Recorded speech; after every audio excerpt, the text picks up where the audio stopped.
వంటలు నేను మీకు ఈరోజు సాంబార్ ఎలా చేసుకోవాలో చూపిస్తున్నాను. కొద్దిగా చింతపండు, నిమ్మకాయ సైజ్ అంత చింతపండు నానేసుకోవాలి. తర్వాత టమాటా, ఎర్రగడ్డ, పచ్చిమిర్చి, బెండకాయలు, మునక్కాయ, వంకాయ అన్నీ కోసుకోవాలి. కోసుకొని బాగా పక్కన పెట్టుకోవాలి.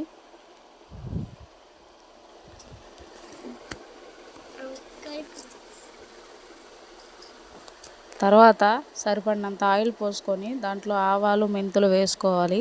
తర్వాత ఎండుమిర్చి 2 వేసుకొని వేగిన తర్వాత ఎర్రగడ్డలు కూడా వేసేసుకొని వేగించుకోవాలి.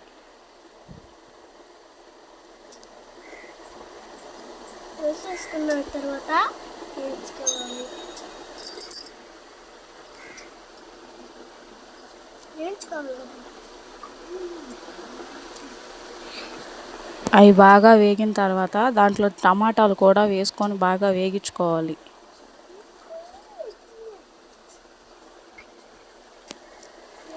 టమాటాలు వేసేసి పచ్చిమిర్చి కూడా వేసేసి వేగిన తర్వాత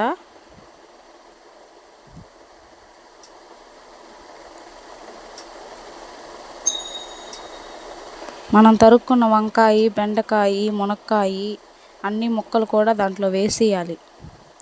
దాంట్లో వేసేసి బాగా కలుపుకొని దాంట్లో కొద్దిగా ఉప్పు వేసుకోవాలి.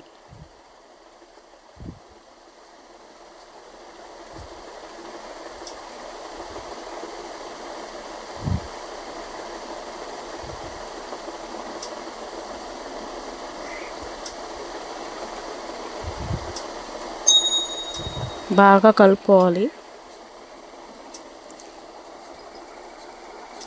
దాంట్లో 1 స్పూను ఉప్పు వేసుకోవాలి.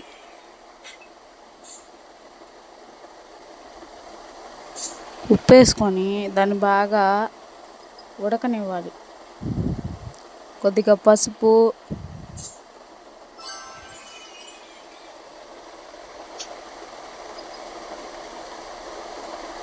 2.5 టీ స్పూన్ల కారం,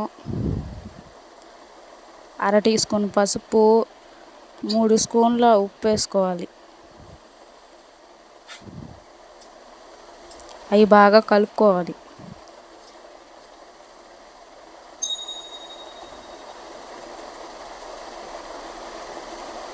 అది బాగా కలుపుకొని దాంట్లో ఒక 3 గ్లాసులు వాటర్ పోసుకోవాలి.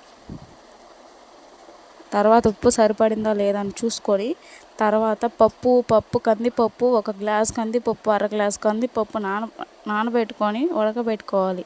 ఉడకబెట్టుకున్న కందిపప్పు రుబ్బుకొని దాంట్లో పోసేయాలి.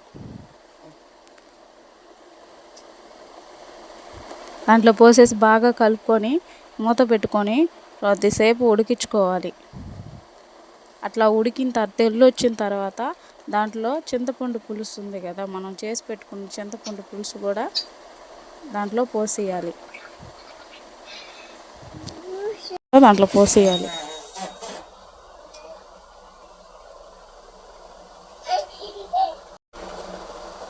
దాంట్లో పోసేసిన తర్వాత బాగా కలుపుకొని మూత పెట్టేసుకొని ఉడికించుకోవాలి బాగా.